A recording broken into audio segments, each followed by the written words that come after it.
Baada ya kupimwa, wakina mama hawa ambao walikuwa wamekata tamaa kwa kukosa huduma za upimaji wa magonjwa ya kina mama kutokana na gharama kuwa kubwa, hapa wakiwa na nyuso za furaha wanasema, kwa kweli kwingine tulikuwa tukienda ni gharama, lakini hapa tunapata matibabu bure, vipimo bure, dawa bure. Sisi akina mama tumechekiwa saratani ya kizazi, saratani ya maziwa, kwa sababu wengine hawana uwezo, na wakipata huduma kama ya macho, saratani ya kina mama tunasumbuliwa sana wamama, changamoto ya uzazi.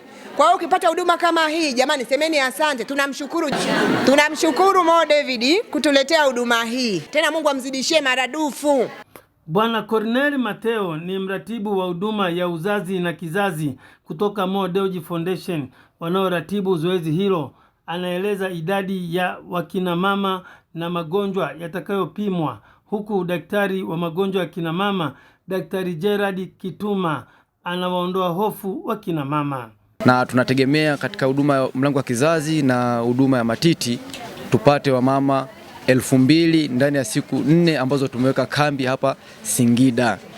Changamoto ya saratani imekuwa ni kubwa sana kwa kina mama, ndio maana Mo Dewji Foundation tumechukua hatua zaidi kuhakikisha kwamba tunafikia mama wengi kwa namna yoyote ile, na ndio maana tumezidi kuweka kambi mahali hapa.